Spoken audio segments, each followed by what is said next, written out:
Yes, हाँ भाई। तो कल अपन ने क्या डिस्कस किया था, बताना कल क्या डिस्कस किया था।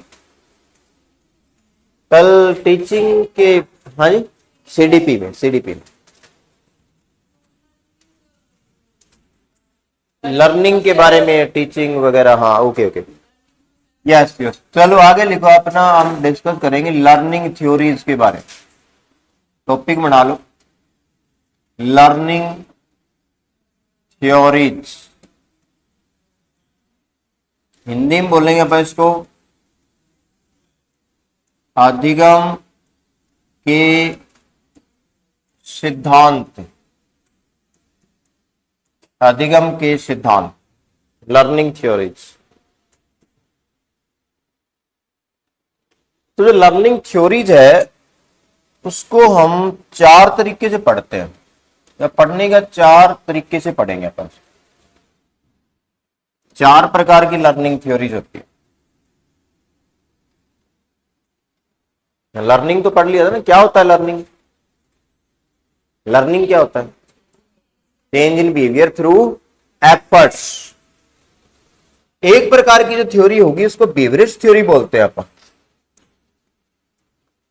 बिहेवियरिस्ट थ्योरी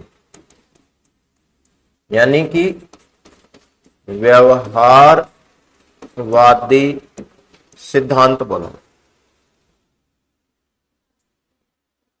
दूसरे प्रकार की जो थ्योरी है उसको बोला जाता है कॉग्निटिव थ्योरी। कॉग्निटिव थ्योरी यानी कि संज्ञानात्मक सिद्धांत। संज्ञानात्मक सिद्धांत। तीसरे प्रकार की एक और थ्योरी बना लेते हैं अपन, इसका नाम लिखोगे आप गेस्टाल्ट थ्योरी। Gestalt theory. और चौथे प्रकार की जो थ्योरी बनाएंगे अपन, कौन सी है? कंस्ट्रक्टिविज्म। कंस्ट्रक्टिविज्म यानी कि संरचनावाद। संरचनावाद। चार सिद्धांत। लर्निंग थ्योरी चार प्रकार की होती है, चार प्रकार से पढ़ते हैं। इसमें ऐसा कोई क्वेश्चन नहीं है, इसको मैं नहीं बनाया हुआ है, इसको अलग अलग किया हुआ, आपको इकट्ठे ही देखने को मिलेगी। तो बुक में देखते हो तो वो इकट्ठा ही मिलेगा। तो व्यवहारवादी जो सिद्धांत है उसके साइकोलॉजिस्ट कौन से हैं, तो वो लिखोगे आप। व्यवहारवादी में साइकोलॉजिस्ट आता है थॉर्नडाइक।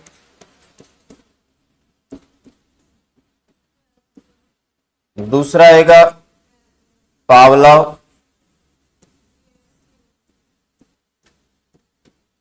पावलोव।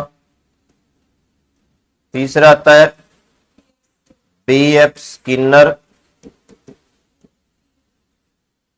चौथा आएगा गुथरी। गुथरी हिंदी में नाम लिख देता हूं मैं, इसको नाम लिख लोगे ना, ऐसे B.F. स्किनर लिख लोगे, ऐसे नाम लिख लो। इसका नाम स्किनर लिख लेना, स्किनर। इसका नाम लिखोगे आप गुथरी।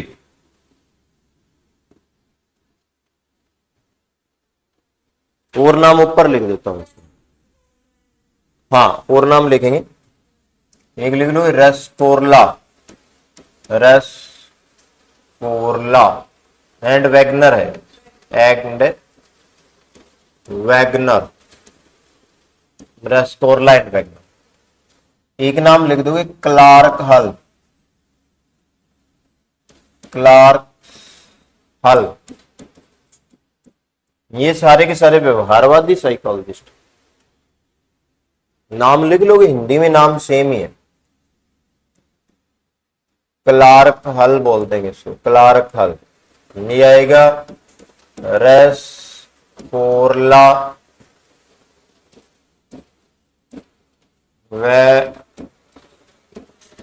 वैगनर। रेस्पोरला वैगनर। फिर कॉग्निटिव थ्योरी में अगर हम बात करेंगे तो कॉग्निटिव थ्योरी में साइकोलॉजिस्ट करोगे, एक तो जीन प्याजे कर देंगे। जीन प्याजे। जीन प्याजे। ये करेंगे कर्ट लेविन, कर्ट लेविन, इसको हिंदी में नाम लिखेंगे हम, कर्ट लेविन नाम लिखेंगे, कर्ट लेविन। नेक्स्ट है अल्बर्ट बंदूरा, अल्बर्ट बंदूरा, बंदूरा नाम आ जाएगा, तीन ही दे। हाँ, एक वैग्योस्की की थ्योरी भी लिख देंगे, वैग्योस्की भी लिख देंगे इसमें, वैग्योस्की, यहां अलग नाम लिख देते हैं,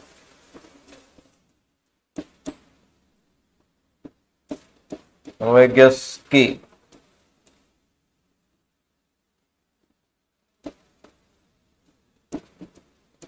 वैग्योस्की is are a cognitive psychologist.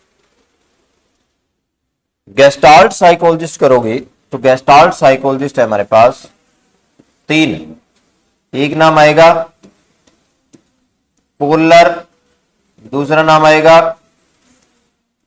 कोफ्का, और तीसरा नाम आएगा वर्देमियर, वर्देमियर, तीन नाम, मैक्स वर्देमियर।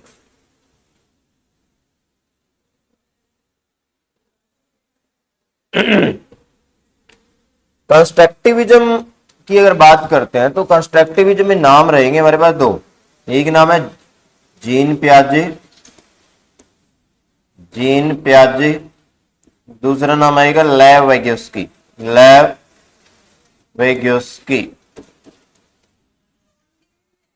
हाँ, जॉन डीवी भी लिख दो इसमें,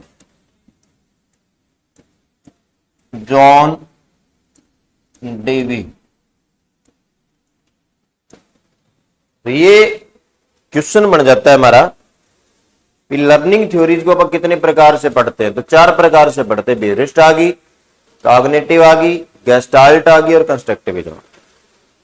चार प्रकार की थ्योरी। चले आगे, समझ में आ गई बात। अब देखते हैं इनमें फर्क क्या है। बेवरिस्ट जो थ्योरी है वो किस प्रकार की है, कॉग्निटिव थ्योरी किस प्रकार की है, गेस्टाल्ट किस प्रकार की है और कंस्ट्रक्टिविज्म किस प्रकार की, इनमें क्या डिफरेंस है आपस में।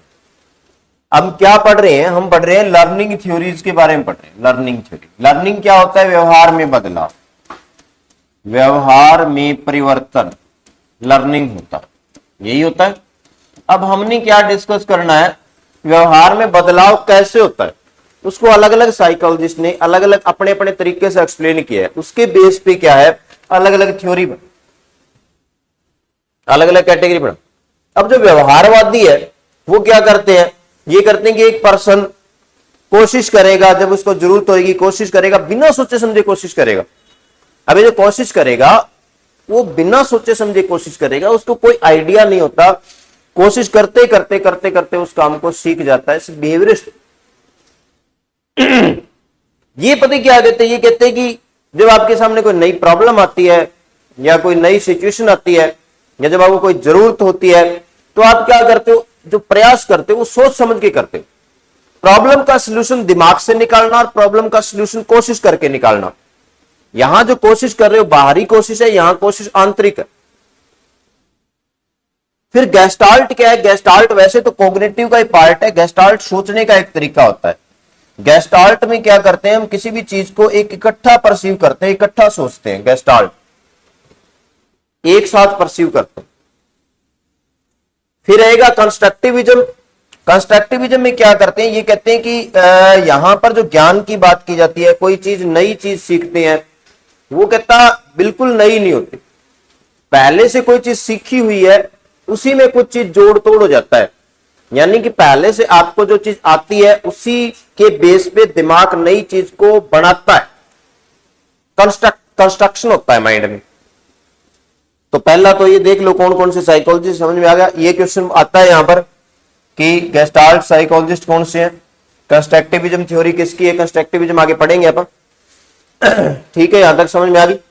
अब हम पढ़ेंगे बेवरिस्ट में और कॉग्निटिव में डिफरेंस क्या होता है, वो आगे वाला टॉपिक रहेगा। बेवरिस्ट और कॉग्निटिव में डिफरेंस क्या, लिख लो। डिफरेंस बिटवीन बेहवियरिस्ट एंड व्यवहारवादी क्या रहेगा? व्यवहारवादी सिद्धांत और संज्ञानात्मक सिद्धांत में क्या फर्क है? यानी कि बिहेवियरिस्ट थ्योरी और कॉग्निटिव थ्योरी में क्या फर्क होता है, क्या डिफरेंस है, वो डिस्कस कर। अब ये जो बिहेवियरिस्ट थ्योरी है, देखो साइकोलॉजिस्ट तो देख लिया अपन, ये कहते हैं कि किसी भी प्रॉब्लम का सॉल्यूशन अपन क्या करते हैं, स्मॉल पार्ट्स में किसी भी चीज को सीखते हैं तो स्मॉल पार्ट्स में बांट के सीखते हैं, यानी कि इसमें पार्शियल लर्निंग होती है। पार्शियल लर्निंग होती है, आंशिक अधिगम।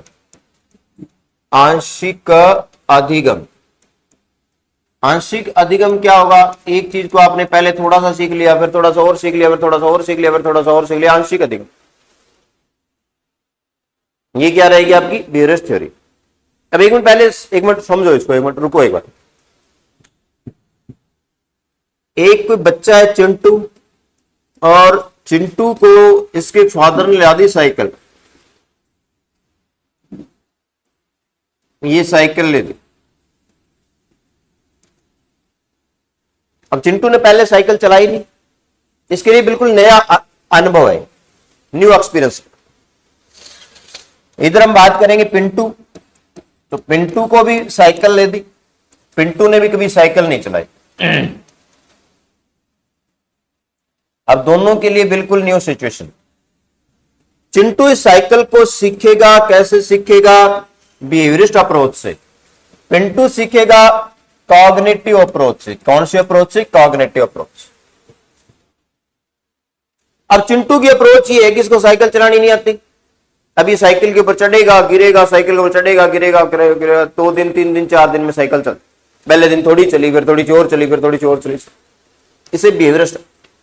गिरेगा, चोट लगेगी, जिस चीज से चोट लग रही है, जिस तरीके से चोट लग रही है वो छोड़ देगा, जिस तरीके से साइकिल चल रही है उसको कोशिश करेगा तो वो चला लेगा। ठीक है, साइकिल को लेके कोशिश करने लग गया, बिना सोचे समझे स्टार्ट कर। अब कॉग्निटिव अप्रोच में क्या रहेगा? कॉग्निटिव अप्रोच में ये क्या करता है, साइकिल के पास बैठ जाता है, स्टैंड लगा के खड़ी कर देता है, बैठ कर सोचे जा रहा है कैसे चलेगी, कैसे चलेगी, कैसे चलेगी, कैसे। अब सोचते सोचते इसको हो सकता है कोई आइडिया आ जाए तो ये चला ले साइकिल। ये कॉग्निटिव अप्रोच होती है। समझ में आ गई बात? कॉग्निटिव अप्रोच में हम क्या करते हैं, किसी भी प्रॉब्लम का सॉल्यूशन थिंकिंग से निकालते हैं, सोच समझ के निकालते हैं, समझ से निकालते हैं, समझ के चीजों का सॉल्यूशन करते हैं। इसमें आंतरिक प्रयास हमें देखने को मिलते हैं। आंतरिक प्रयास है ना, इसमें आंतरिक प्रयास होते हैं, आंतरिक प्रयास, बाहरी प्रयास नहीं होते। इसमें क्या होते हैं? बाहरी प्रयास होते हैं। इसमें क्या होंगे? बाहरी प्रयास देखने को मिलते हैं। बाहरी प्रयास समझते हो, साइकिल चला रहा है, बाहरी प्रयास। ये छोटे छोटे पार्ट्स में सीख रहा है, इकट्ठा सीखेगा। प्रॉब्लम का सॉल्यूशन ये साइकिल एकदम से चला देगा, इसने थोड़ी थोड़ी थोड़ी थोड़ी चलाई है। पार्शियल लर्निंग होता है, जब आप किसी चीज को थोड़ा थोड़ा थोड़ा थोड़ा सीखते हो तो वो पार्शियल लर्निंग होता है।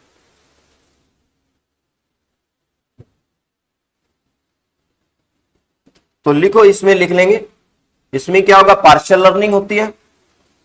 कॉग्निटिव में क्या होगा? होल लर्निंग होगी। कॉग्निटिव अप्रोच में क्या होगी? होल लर्निंग होती है। इसमें क्या होगी? होल लर्निंग होती है। होल लर्निंग सारी चीज को एक साथ सीखता है। एक और एग्जांपल दूं, मान लो कोई मैथ का सम है, ये कोई बच्चा है, इसको नहीं आता, अब ये क्या करता है?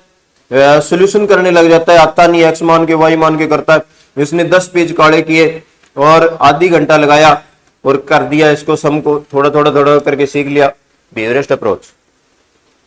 दूसरा बच्चा है जिसमें क्या है, इसको भी मैथ का सम नहीं आता मान लो, तो ये क्या करता है? सोच रहा है दिमाग में, इसके दिमाग में सॉल्यूशन चल रहे हैं, और ये जो प्रयास है इसको हम देख सकते हैं बाहरी प्रयास कर रहा है। ये सोचे जा रहा है कैसे होगा कैसे, एकदम से आइडिया आया और इसने 3 मिनट में सम को कर दिया। लेकिन 3 मिनट में सम को करने के लिए इसने आधी घंटा पहले सोचा है और इसने आधी घंटा कोशिश करी, हाथ पैर मारे हैं। यही फर्क है बिहेवियरिस्ट और कॉग्निटिव। समझ में आ गई बात? बिहेवियरिस्ट और कॉग्निटिव में, दोनों में यही फर्क है। समझ में आ गया बिहेवियरिस्ट और कॉग्निटिव में? फिर लिखो पार्शियल लर्निंग लिख लिया, इसमें क्या करेंगे, होल लर्निंग होती है। अब यहां क्या करोगे, संपूर्ण अधिगम बोलेंगे, संपूर्ण अधिगम। यहां करेंगे रीइंफोर्समेंट की जरूरत होती है, रीइंफोर्समेंट की जरूरत है। आप यहां पर क्या करोगे, पुनर्बलन की जरूरत होती है। यहां पर रीइंफोर्समेंट की जरूरत नहीं है, रीइंफोर्समेंट की क्या करेंगे, जरूरत नहीं होती कॉग्निटिव थ्योरी में।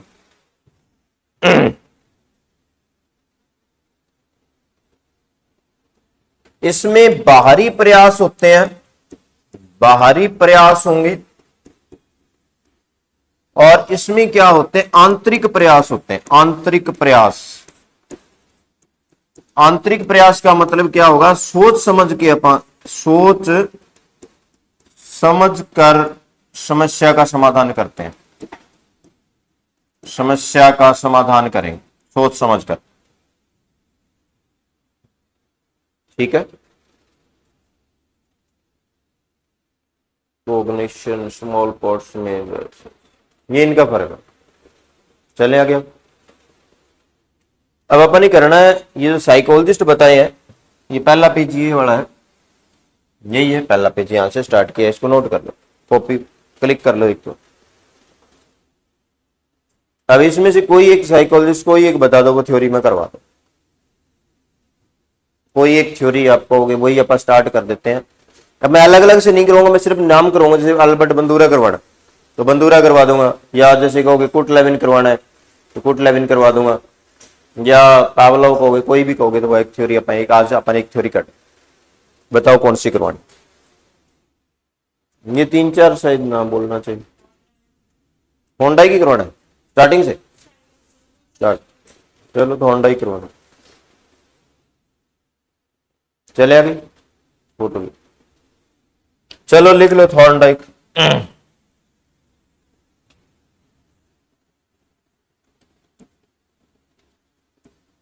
थॉर्नडाइक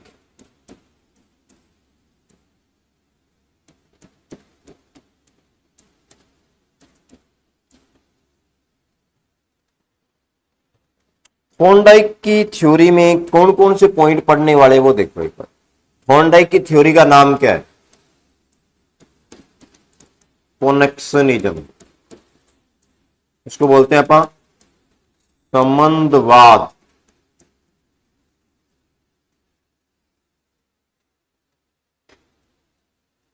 दूसरा थॉर्नडाइक की जो अप्रोच है वो क्या है, ट्रायल एंड एरर अप्रोच है, ट्रायल एंड एरर अप्रोच है। इसका मतलब क्या होगा, इसको बोलते हैं प्रयास व त्रुटि सिद्धांत। प्रयास व त्रुटि अप्रोच है, सिद्धांत नहीं। फिर इसकी थ्योरी में हम क्या करते हैं, एसआर अप्रोच भी लागू होती है, एसआर, एसआर थ्योरी भी बोल देते हैं अपन इसको। एसआर थ्योरी का मतलब क्या होगा, स्टिमुलस रिस्पॉन्स थ्योरी बोलेंगे अपन इसको, स्टिमुलस रिस्पॉन्स थ्योरी। ये तो 3 हो गए नाम। अब इसके बाद में अपन डिस्कस करते हैं कि थॉर्नडाइक ने जो अपनी थ्योरी है, इसमें कुछ मेन प्रिंसिपल बताए हैं कि मेरी थ्योरी इन मेन प्रिंसिपल पर लागू होती है। मेन प्रिंसिपल्स थॉर्नडाइक की थ्योरी के कौन कौन से, मुख्य नियम कौन कौन से। तो थॉर्नडाइक की थ्योरी के जो मुख्य नियम है वो आप लिखेंगे, कौन कौन से अभी, 1, 2 और 3 नियम, मेन नियम। पहला नियम लिखोगे आप, लॉ ऑफ रेडिनेस, रेडिनेस बोलते हैं इसको, बोलते हैं तत्परता का नियम। तत्परता का नियम क्या मतलब होता है, तत्परता के नियम का, शाबाश। बताना तत्परता के नियम का क्या मतलब होता है? चलो लिख लो एक बार। दूसरा नियम लिखेंगे, law of effect. Law of effect इसको बोलते हैं बा प्रभाव का नियम। प्रभाव का नियम।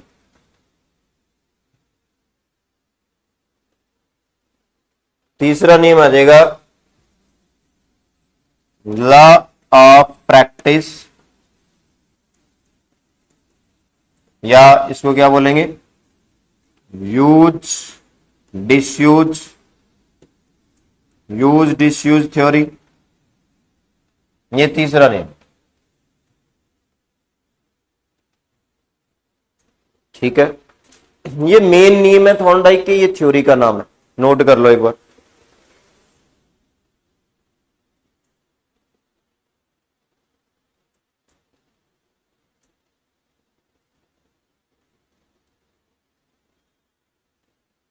आगे चलो, आगे वाले पेज पे।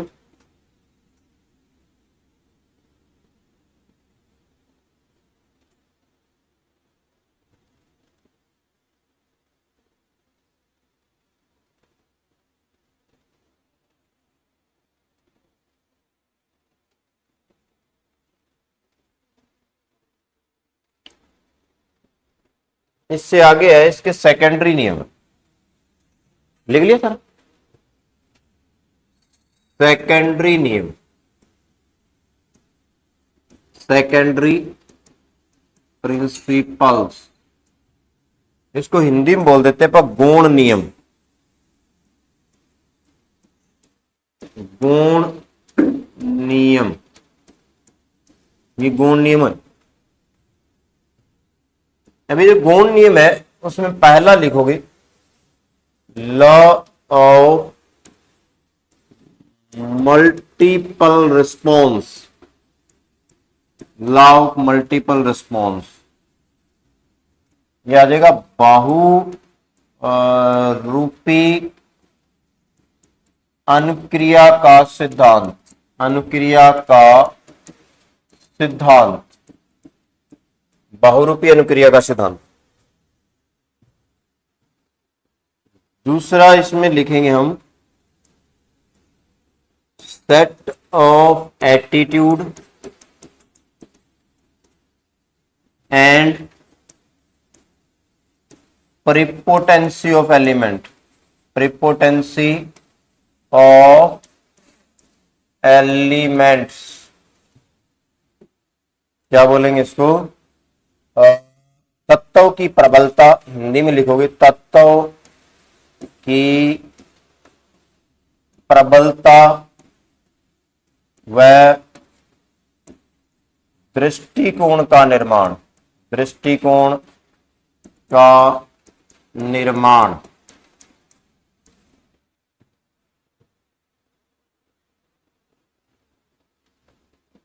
नेक्स्ट पॉइंट लिखोगे आप law of similar response.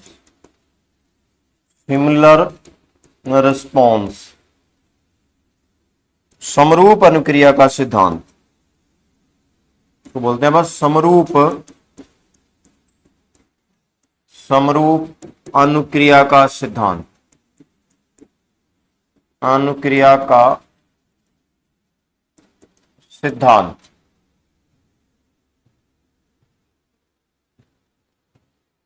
Next है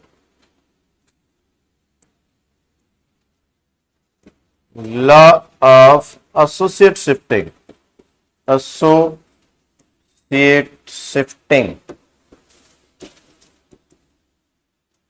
या ट्रांसफर ऑफ लर्निंग, यहां लिखेंगे ट्रांसफर ऑफ लर्निंग। हिंदी में लिखोगे आप इसको अधिगम का हस्तांतरण। अधिगम का हस्तांतरण।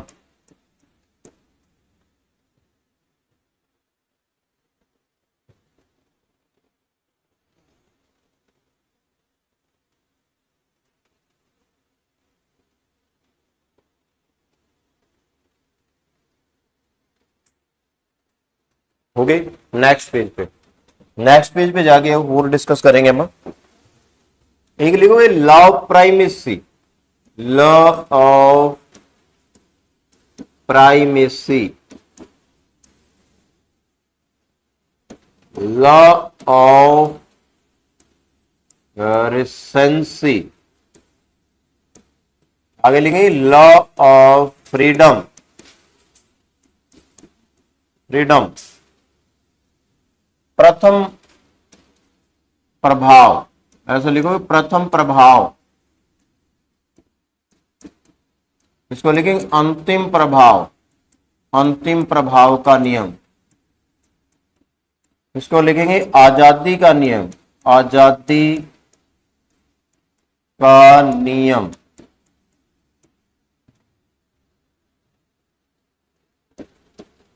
Law of partial learning, law of partial learning, आंशिक अधिगम, आंशिक अधिगम का सिद्धांत, ये नियम है सर, ये तो एक्सप्लेन करो इसको। चलो अब इस लिख लिया। अब ये एग्जांपल देखते हैं। थॉर्नडाइक का एग्जांपल से करेंगे। पहले आप एग्जांपल देखते हैं। एग्जांपल क्या एग्जांपल लेंगे? मान लो ये कोई लड़की है, एक बार देखो,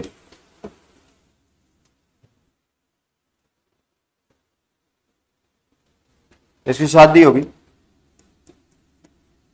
और ये ससुराल में जाएगी, ससुराल में गई, ससुराल में क्या है? सास है और क्या है? और परिवार के लोग हैं, और भी होगा, इसकी ननंद भी होगी और परिवार के लोग, सास ससुर देवर जो भी है।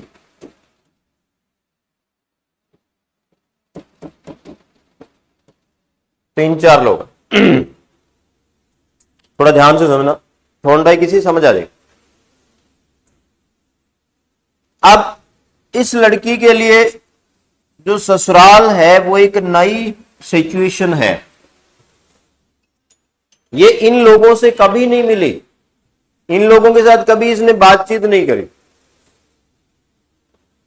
अब जाकर के क्या किया, 2-3-4 दिन हो गए। ये इसकी क्या है? Sister in law, sister in law, ये इसका ब्रदर इन लॉ, ये इसका फादर इन लॉ, ये इसकी सास है।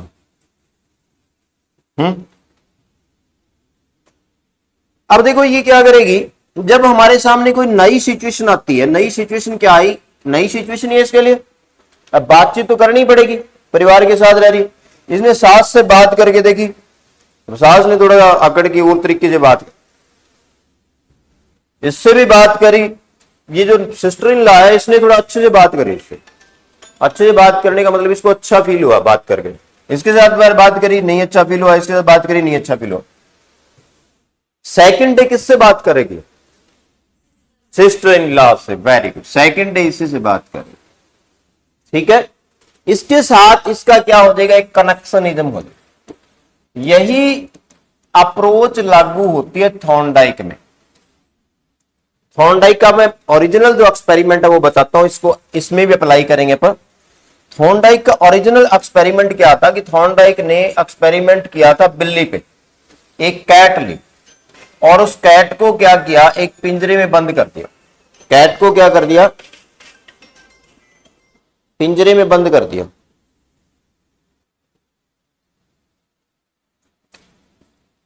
यहां पर अब क्या करोगे, ये कैट है और इसको अपन पिंजरे में बंद करते हैं। पिंजरे में बंद करने से पहले इसको कुछ समय के लिए भूखा रखा गया। इससे थोड़ी दूरी पर बाहर की ओर खाने के लिए फिश, मछली रख देगी। ये ऐसी सिचुएशन, बिल्ली भूखी है, पिंजरे में बंद कर दी बिल्ली को, खाने के लिए मछली रख दी। अब क्या हुआ, ये पिंजरा जो है वो, इसमें ऐसा सिस्टम यहां लॉक लगा हुआ था, इसको दबाने से पिंजरा, अब ये बिल्ली ने ऐसा पिंजरा कभी नहीं खोला था, इसका एक्सपीरियंस नहीं है इस चीज का, इसका अनुभव नहीं है, क्योंकि जब आपका एक्सपीरियंस हो गया तो लर्निंग में बात ही नहीं रहेगी, वो ट्रेनिंग में चली जाएगी। जब आपका पहली बार किसी चीज का अनुभव है, पहली बार कोई काम कर चुके हो, उसी काम को दोबारा कर रहे हो, वो ट्रेनिंग में आ जाएगा, लर्निंग नहीं रहेगी वो कभी भी। अब देखो बिल्ली भूखी भी है सामने मछली भी दिखाई दे रही है, मछली क्या होगी बिल्ली के लिए, गोल होगी या मोटी होगी, क्या हो गया, मोटी होगी। मछली की जो स्मेल है वो क्या करेगी, इसके लिए स्टिमुलस का काम करेगी, स्टिमुलस का काम करेगी, मछली की स्मेल आएगी, और क्या बिल्ली क्या करेगी, रिस्पॉन्स करेगी। बिल्ली का रिस्पॉन्स क्या होगा, बिल्ली का रिस्पॉन्स होगा कि पिंजरे से बाहर आने की कोशिश करेगी ताकि फटाफट मछली को खा ले, गोल को अचीव कर लिया जाए। अब इसमें क्या है बताया था मैंने, बैरियर है, क्या है बैरियर, बाधाएं आ रही है, क्या बाधाएं आ रही है, बताओ बाधाएं क्या आ रही है, ये पिंजरे में बंद है, ये बाधा है, इस बाधा को इसने पार करना है, बैरियर को क्रॉस करना है, वही लर्निंग प्रोसेस बन गई ना। तो अब बिल्ली क्या करेगी, इसको काटने की कोशिश करेगी, इधर पंजा मारेगी, इधर पंजा मारेगी, काटने की कोशिश करेगी, ऐसे करते करते करते करते 1 घंटा लग गया, 1-1.5 घंटे में क्या किया, बाय द वे इसका पंजा यहां लग गया। ट्रायल एंड एरर अप्रोच लगाई इसने, गलती कोशिश करी, गलती हुई, कोशिश करी, गलती हुई, कोशिश करी, गलती हुई, ट्रायल एंड एरर अप्रोच बोलते हैं इसको। बाय द वे इसका पंजा लग गया और ये लीवर खुल गया, लो खुल गया, लो खुलते इसने मछली को खा लिया। एक बात समझ में आ गई। सेकंड डे, ये फर्स्ट डे था, सेकंड डे इसी बिल्ली पर दोबारा एक्सपेरिमेंट किया गया, थर्ड डे फिर एक्सपेरिमेंट किया गया, फोर्थ डे फिर एक्सपेरिमेंट किया गया, सेम एक्सपेरिमेंट को रिपीट किया गया। जैसे जैसे हम इस एक्सपेरिमेंट को रिपीट करते गए, हमने देखा कि बिल्ली के अननेसेसरी जो एफर्ट्स थे वो कम होते गए, और एक टाइम ऐसा आया बिल्ली ने सीधा इस लोक को दबाया और इसको पिंजरे। ये थॉर्नडाइक की थ्योरी, समझ में आ गई बात। अब इस थ्योरी में जो पहले नंबर पे अपने लिखा है, क्या लिखा है, कनेक्शनिज्म। कनेक्शनिज्म होता क्या है, ये लिख लो। कनेक्शनिज्म, कनेक्शनिज्म होता है कि नई जो सिचुएशन होती है या नई कोई प्रॉब्लम होती है, उसके सॉल्यूशंस के लिए, उसके समाधान के लिए हम कोशिश करते हैं, एफर्ट्स करते हैं, प्रयास करते हैं, कोशिश करेंगे, प्रयास करेंगे, और उन प्रयासों में से कुछ प्रयास से हमें अच्छा फील होता है, गुड फील होता है, अच्छा फील हो रहा है। कुछ प्रयासों से हमें क्या है, बैड फील हो रहा है, कुछ प्रयासों से बैड फील हो रहा है। जिससे अच्छा फील हो रहा है उसके साथ हमारा कनेक्शन बन जाएगा, उसी को रिपीट करेंगे कि नहीं करेंगे। एग्जाम्पल में बताया था कि नहीं बताया था, दूसरे जो वो लड़की है वो किसके साथ बात करेगी, सिस्टर इन लॉ से बात करेगी। सास ऐसे खाने को पड़ी तो सास से थोड़ी बात करेगी दूसरे दिन। इसी को कनेक्शनिज्म बोल देते हैं, कनेक्शनिज्म, संबंधवाद। समझ में आ गई आपको, समझ में आ गई बात। जब आप कोशिश करते हो, कब कोशिश करोगे, पहले आपने कोई ऐसी कोशिश नहीं करी है, तो ध्यान रखना लर्निंग के लिए सिचुएशन बिल्कुल नहीं हो, और उन कोशिशों में से कुछ कोशिशें हमारे लिए क्या होगा, अच्छा फील करवाने वाली होगी, कुछ बुरा फील करवाने वाली होगी। जो अच्छा फील करवाने हो उसका कनेक्शन बन जाता है। कनेक्शनिज्म क्लियर है, पढ़ने की जरूरत नहीं है, समझ में आ गया अच्छे से। नेक्स्ट पॉइंट फिर आएगा ट्रायल एंड एरर अप्रोच है। Trial and error, trial and error approach का मतलब ये हो जाता है कि जब हमारे सामने नई सिचुएशन आएगी तो नई सिचुएशन को क्या करते हैं अपन, सॉल्व करने के लिए या उसका समाधान निकालने के लिए हम क्या करते हैं, बिना सोचे समझे कोशिश करते हैं, गलतियां होंगी, कोशिश करते हैं, गलतियां होंगी, कोशिश। और जो प्रॉब्लम का सॉल्यूशन है या समाधान है वो बाय द वे होता है, ट्रायल एंड एरर अप्रोच से हो रहा है, सोच समझ के नहीं हो रहा। इसमें कोई भी सोचने की प्रक्रिया लागू नहीं होती, ये पूरी की पूरी ट्रायल एंड एरर बेस्ड है। इसमें दिमाग का कोई रोल नहीं है, आपकी समझ का, थिंकिंग का कोई रोल नहीं। फिर इसको एस आर क्यों बोलते हैं अपन थ्योरी को? तो एस आर इसलिए बोला जाता है कि जब, अब देखो बात सुनो, यहां बिल्ली को भूखा क्यों रखा गया, पहले तो बताओ क्यों भूखा रखा गया? नीड्स एंड डिजायर्स पैदा करने के लिए, नीड्स एंड डिजायर्स पैदा करने के लिए। बिल्ली को मतलब पूरा पेट भर खिला के पिंजरे में बंद कर दो, बिल्ली आराम से सुती रहेगी। अब थॉर्नडाइक क्या, थॉर्नडाइक का बाप लगा रहे चीज को सिखा देगा? बिल्ली जाके पिंजरे में सो जाएगी, अपन 3-4 घंटे का इसका जुगाड़ हो गया, चलो खा लिया इसने खाना। अब ये क्यों कोशिश करेगी? कोशिश तो तब करेगी ना जब इसको जरूरत है, तो भूखा जरूरत पैदा करने के लिए। अब दूसरी बात यह है कि सामने मछली की स्मेल है, ये स्टिमुलस का काम कर रही है। अगर मान लो बिल्ली भूखी है और सामने मछली नहीं दिखाई दे रही, तो कोशिश करेगी? नहीं कोशिश करेगी। सामने स्टिमुलस होना जरूरी है, स्टिमुलेट करेगा ये कोशिश करने के लिए, और फिर क्या करेगी ये? रिस्पॉन्स। दोनों चीजें जब एक साथ अप्लाई होती है तब जाकर के आप कुछ नया सीखते हैं। कोशिश भी करनी पड़ेगी, और कोशिश क्यों करेंगे? क्योंकि आपको स्टिमुलस भी दिया जा रहा है। ठीक है, बात समझ में आ गई? अब यहां तक हम बात करते हैं कि थॉर्नडाइक, लिख लेना मेन पॉइंट है। थॉर्नडाइक का काम क्या होता है? थॉर्नडाइक न्यू सिचुएशन प्रोवाइड करवाता है। जो थॉर्नडाइक है वो क्या करता है? न्यू सिचुएशन प्रोवाइड करवा देता है, न्यू सिचुएशन प्रोवाइड करवाता है। नई परिस्थितियां प्रोवाइड करवा देता है। उस नई सिचुएशन में आपने क्या करना है वो आप पे डिपेंड करता है। थॉर्नडाइक किसी प्रकार की इंस्ट्रक्शन नहीं देता, किसी भी प्रकार की इंस्ट्रक्शन नहीं देता, इंस्ट्रक्शन नहीं देता। मतलब ये नहीं कहता कि ये करो ये करो। बिल्ली को बंद कर दिया, सामने मछली रख दी, मछली, बिल्ली की मर्जी है, बिल्ली सो जाए, बिल्ली की मर्जी है, बिल्ली चिक्के मारे, बिल्ली की मर्जी है। जैसे थॉर्नडाइक के हिसाब से आप सिखाना चाहो तो थॉर्नडाइक अगर ऐसे ही करेगा कि मान लो एक बच्चा है और इसको क्या करना है? स्विमिंग सिखानी है। एक बच्चे को क्या सिखानी है? स्विमिंग सिखानी है। तो अब ये थॉर्नडाइक क्या करेगा? कैसे सिखाएगा? तालाब के पास ले जाएगा बच्चे को, और यहां तालाब में पानी में धक्का मार देगा जाल।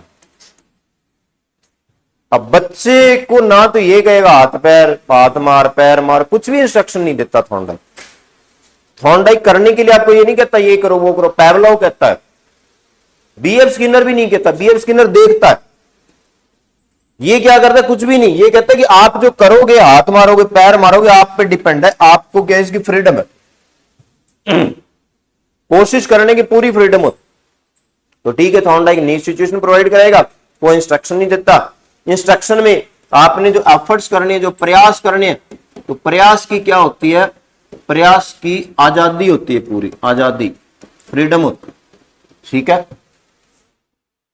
चलो आगे 3 नियम समझ में आ गए। फिर अपन नेक्स्ट पॉइंट पे डिस्कस करते हैं। क्या करेंगे? मेन नियम हो गए तीनों। कौन कौन से? सॉरी, मेन नियम हुए नहीं। अपन ने क्या पढ़ लिया? यहां तक पढ़ लिया है कनेक्शनिज्म किसे बोलते हैं, ट्रायल एंड एरर किसे बोलते हैं, एसआर थ्योरी किसे। ठीक है, इसके बाद हाँ जी,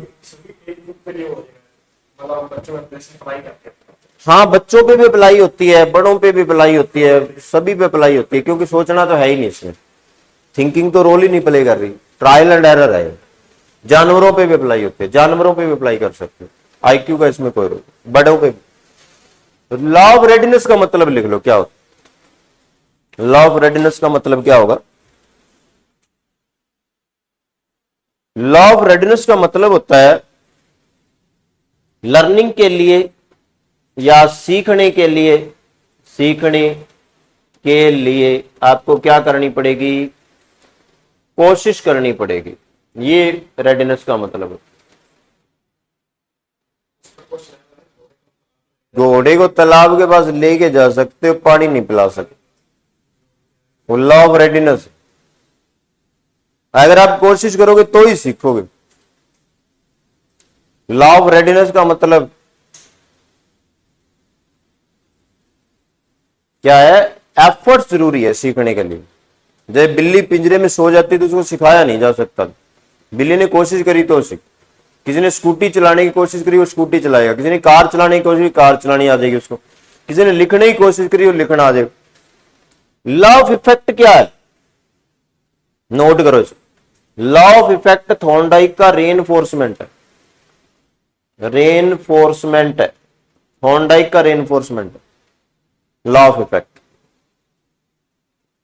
होता क्या है law of effect? Law of effect कहता है कि आप जो, ठीक है कोशिश करनी पड़ेगी, लेकिन ये कह रहे हैं कि आप जो कोशिश करोगे उस कोशिश का आप पे इफेक्ट पड़ता है। बच्चे ने साइकिल चलाने की कोशिश करी, जैसे साइकिल चलाने लगा गिर गया, चोट लगी, बैड इफेक्ट। उस चीज को रिपीट नहीं करेगा दोबारा। फिर दोबारा साइकिल चलाने की कोशिश करी, थोड़ी साइकिल चली, अच्छा फील हुआ, गुड इफेक्ट। इफेक्ट दो तरह के होंगे, पॉजिटिव इफेक्ट भी होगा और नेगेटिव इफेक्ट भी होगा। अब ये आएगा कि जो पॉजिटिव इफेक्ट है वो बताया था मैंने पहले ही, पॉजिटिव इफेक्ट के साथ या गुड फील के साथ हमारा क्या बन जाता है, कनेक्शन बन जाता है, और उसी को हम बार बार रिपीट करते हैं। तो क्या करेंगे, जो आप कोशिश करेंगे उस कोशिश का हम पे एक इफेक्ट पड़ता है, प्रभाव पड़ता है, और उस इफेक्ट के बेस पे ही हम आगे आगे उस काम को करते जाते हैं, सीखते जाते हैं। ये लॉ ऑफ इफेक्ट है, वो थॉर्नडाइक का रेनफोर्समेंट है, स्टार लगा लो। थॉर्नडाइक का रेनफोर्समेंट यही है, और इसी के बेस पे B.F. स्किनर ने थ्योरी बनाई अपनी। इसी के बेस पे B.F. स्किनर की ऑपरेंट कंडीशनिंग थ्योरी है, लॉ ऑफ इफेक्ट की। क्वेश्चन आ जाता है कि B.F. स्किनर की जो ऑपरेंट कंडीशनिंग थ्योरी है उसका आधार क्या है, तो आप ये करोगे लॉ ऑफ इफेक्ट। फिर लॉ ऑफ प्रैक्टिस और यूज डिसयूज क्या होता है, ये कहता है किसी भी चीज को आप सीखते हैं तो एक ही बार में आपने सीख लिया। एक बार में बिल्ली ने एक बार में पिंजरा खोला तो उसको तरीका पता लग गया, पिंजरा ऐसे खोल।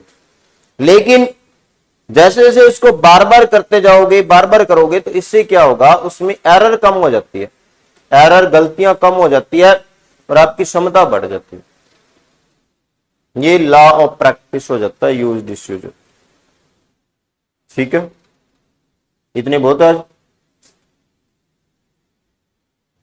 इसकी गौण तो दूसरे नियम वो कल डिस्कस कर लेंगे ना, एक बार इसको पढ़ी आना, इसमें कोई रहे किंतु परंतु तो दोबारा डिस्कस कर लेंगे। क्या करवा दो, थोड़ा टाइम पड़ा है, करवा दोगे कंप्लीट?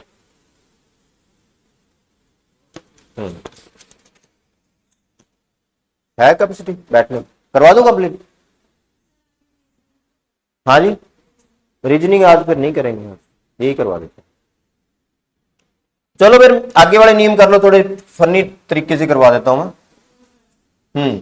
क्या रहेगा, लॉ ऑफ मल्टीपल रिस्पॉन्स। अब एक मिनट देखो, एक एग्जांपल ले लेते हैं। एक कोई यस, नाम बताओ कोई किसी का। ये गवर्नमेंट टीचर है, गवर्नमेंट टीचर, नाम लिखवाना है किसी ने, बता दो। किरण, चलो ये किरण है, किरण गवर्नमेंट टीचर लग गई। अब किरण गवर्नमेंट टीचर लगने के बाद किरण क्या लेगी, कार ले। अभी कार लेके स्कूल में जाती है, गर्मी ज्यादा है, कार लेके स्कूल में जा रही है।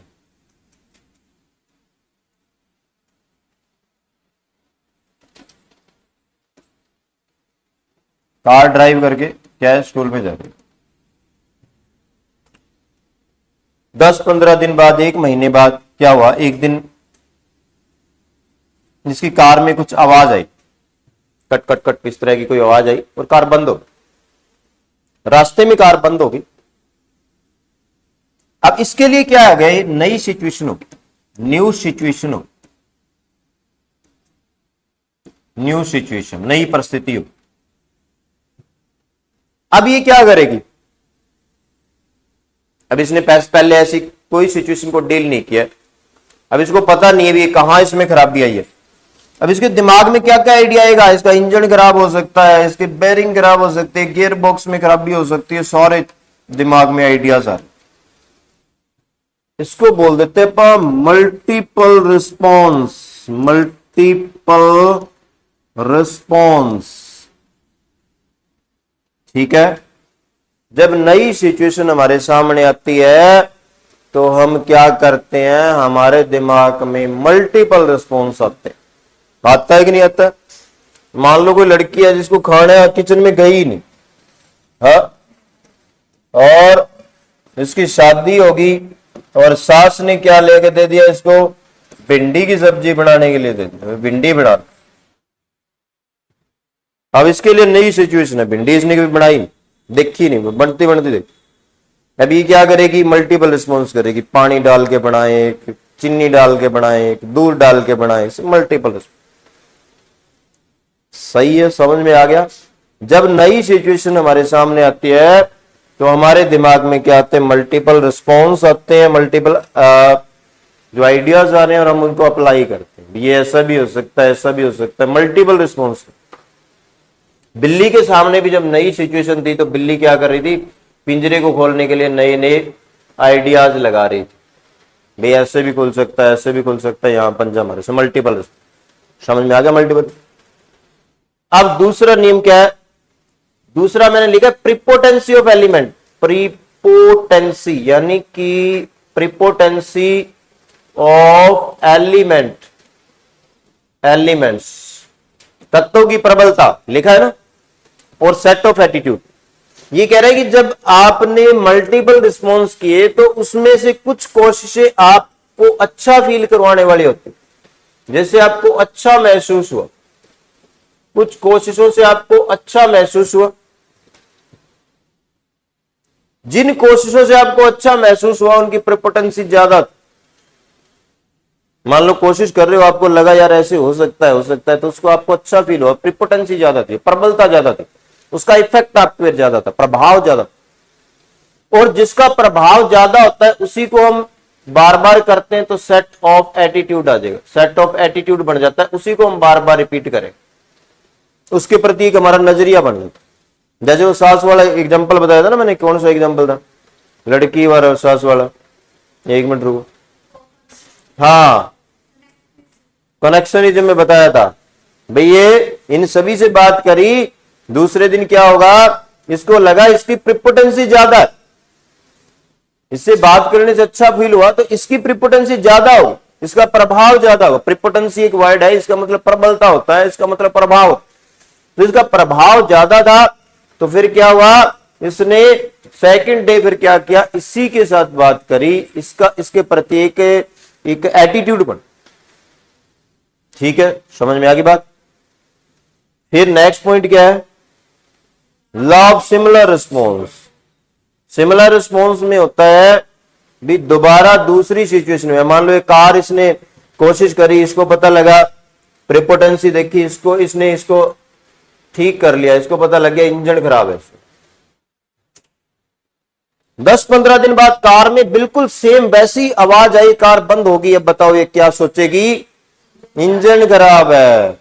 तो क्या होता है, दोबारा जब अपन कोई सेम सिचुएशन को डील करते हैं तो उसमें पहले वाला सेम रिस्पॉन्स अप्लाई कर देते हैं, सेम रिस्पॉन्स को अप्लाई। ठीक है, जो पहले किया था वही अप्लाई कर। जैसे क्या हुआ, मान लो एक लड़की है जिसको गेहूं की रोटी बनानी आती है,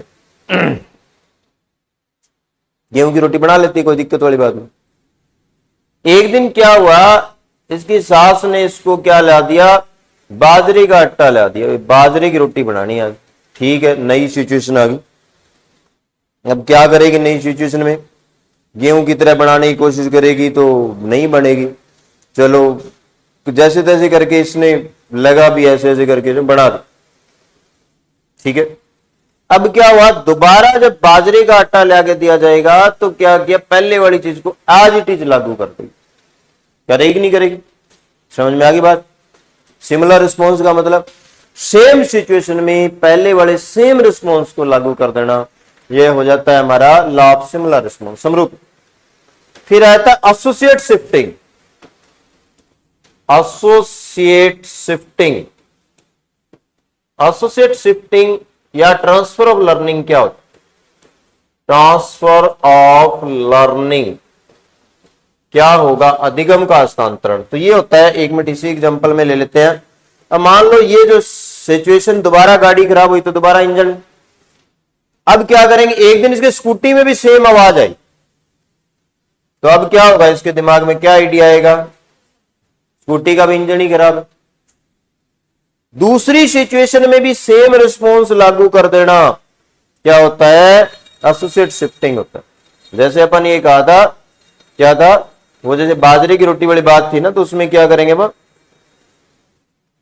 मान लो बाजरे की रोटी तो इसने बना ली, अब इसको लाके दे दिया एक दिन मक्की का आटा लाके दे दिया, तो वो भी सेम बाजरे वाला अप्लाई कर दो। मिलती जुलती सिचुएशन में भी वही सेम रिस्पॉन्स लागू करना क्या हो जाता है, एसोसिएट शिफ्टिंग हो जाता है। सेम सिचुएशन में सेम रिस्पॉन्स लागू करना सिमिलर रिस्पॉन्स होता है। ट्रांसफर ऑफ लर्निंग होता है दूसरी सिचुएशन में, जैसे आपने बाइक चलानी, साइकिल चलानी सीख ली और बाइक चला रहे हो, तो ये आपका एसोसिएट शिफ्टिंग है, ट्रांसफर ऑफ लर्निंग है। फिर आगे क्या नियम है, लॉ ऑफ फ्रीडम, देखो फटाफट देख लो, लॉ ऑफ फ्रीडम। तो लॉ ऑफ फ्रीडम ही है इसमें। थॉर्नडाइक ने क्या करना है, बच्चे को तालाब स्विमिंग पूल में फेंक दिया, बच्चा क्या करेगा, बच्चे पे डिपेंड करता है। थॉर्नडाइक क्या, बिल्ली को पिंजरे में बंद कर दिया, अब बिल्ली पिंजरे में क्या करेगी, ये बिल्ली पे डिपेंड करता है।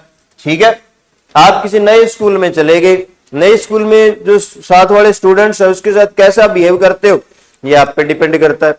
लड़की ससुराल चली गई, वो दूसरे ससुराल वालों के साथ कैसे बिहेव करती है, वो उस पर डिपेंड करता है। ये सिर्फ सिचुएशन प्रोवाइड करवाता है, रिस्पॉन्स के लिए फ्रीडम देता है। लिख लो, फ्रीडम किसकी होती है, रिस्पॉन्स करने की, रिस्पॉन्स करने की फ्रीडम होती है। ये नहीं कहता भी ये करना है वो करना है, ऐसे इंस्ट्रक्शन मैंने बता दिया था, इंस्ट्रक्शन नहीं दी। फिर नेक्स्ट क्या था, प्राइमेसी, लॉ ऑफ प्राइमेसी और लॉ ऑफ रेसेंसी। लॉ ऑफ रेसेंसी ये कहता है कि हमें कोशिशें करी है ना, ज्यादा कोशिशें करी, प्रयास करते हैं जब नई सिचुएशन में, तो ये कहता है कि एक तो पहला प्रयास, प्रथम प्रयास इफेक्ट ज्यादा होता है, और एक अंतिम प्रयास का इफेक्ट ज्यादा होता है, अंतिम प्रयास का इफेक्ट ज्यादा होता है। तो शादी में जाते हैं ना, कभी आप याद करो भी जब अपने पहले पार्टी अटेंड की है शादी, तो आपने बहुत सी चीजें खाई है वहां पर, लेकिन दो चीजें आपको ज्यादा याद है, एक तो जो पहले जत्ते ही खाई है और एक आते टाइम जो आप कॉफी पी गए, उन्हीं का टेस्ट याद। इसको बोलते प्राइमेसी, पहला इफेक्ट ज्यादा इफेक्टिव होता, रेसेंसी लास्ट इफेक्ट ज्यादा। ठीक है, एक ने क्वेश्चन आया था कि प्राइमेसी और रेसेंसी साथ साथ आ जाए तो क्या होगा, तो ग्राफ ऐसा बन जाता है, ऐसा ग्राफ, यू टाइप का ग्राफ बने, ये जो ग्राफ बनेगा यू टाइप का ग्राफ बनेगा, प्राइमेसी और रेसेंसी साथ साथ।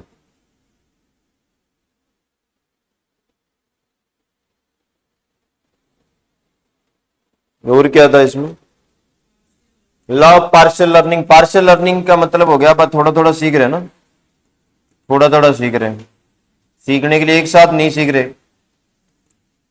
पार्शियल लर्निंग ही होती है सभी बिहेवियरिस्ट थ्योरी में।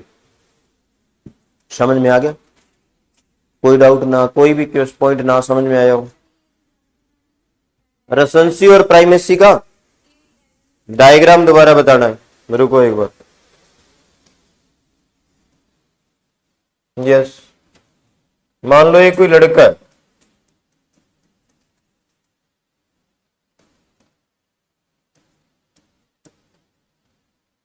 ये वो लड़का है, थोड़ा सा बोलते हैं ना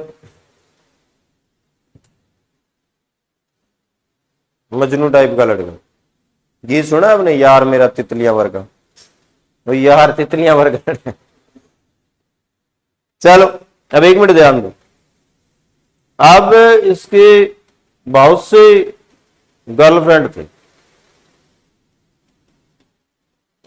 पिंकी चिंकी मिंकी, बहुत सी लड़कियां दोस्त थी। फिर हो गया इसकी शादी, अब इसे एग्जैक्टली पूछा जाए कि तुम्हारी कितनी दोस्त है, तो इसको दो नाम याद रहेंगे, एक तो जो पहली दोस्त थी और एक लास्ट वाइफ का। ये से प्राइमेसी और ये हो जाएगा रिसेंसी। और वैसे तो लाइफ स्मूथ चल रही है जब एक है, तो अगर दोनों आ गई तो लाइफ क्या हो जाती है, इस तरह से हो जाएगी एक साथ। अगर समझ में आई बात, यू टाइप का कर्व बन जाता है अगर दोनों एक साथ अप्लाई कर दे, प्राइमेसी और रिसेंसी को, क्योंकि प्राइमेसी का इफेक्ट ज्यादा और रिसेंसी का इफेक्ट ज्यादा है, बाकियों का इफेक्ट कम। ठीक है, ये पॉइंट। वो शादी वाला भी एग्जांपल कर सकते हो आप, ये एग्जांपल मैंने दिया। शादी में अगर आपने जो पहली चीज जाके खाई है, एक मिनट बात सुनो, जो शादी में गए हैं सबसे पहले आप, क्योंकि शादी का कार्ड आ गया तो सबसे मतलब भूखे ही होते, भूखे खाना तो खा के नहीं जाते, सुबह की चाय मुश्किल से पीते हैं, शाम को पार्टी 8 बजे जाते ही, अब वो भूख लगी हुई थी, जाते अपने पहले सबसे पहले जो कुछ खाया उसका इफेक्ट ज्यादा। अब बीच में क्या है, आपको थोड़ी सी भूख कम होगी तो आप उसको, उसका टेस्ट कम रहेगा, लेकिन आते समय जो कॉफी पिया आपने या जो भी गजरेला खा गए या कुछ भी, जैसे आप कोल्ड ड्रिंक वगैरह पी गए, तो उसका इफेक्ट है। तो ये कह रहा है कि आप बहुत से एफर्ट्स करते हो, तो उसमें से जो पहला एफर्ट्स है और लास्ट एफर्ट्स है उनका इफेक्ट है। ये थ्योरी कंप्लीट है, बाकी कल डिस्कस करेंगे। ना समझ आए तो पूछ लेना, कोई दोबारा कल डिस्कस कर लेंगे, डाउट रख लेंगे, ठीक है। कल इसका डाउट्स ले लेंगे।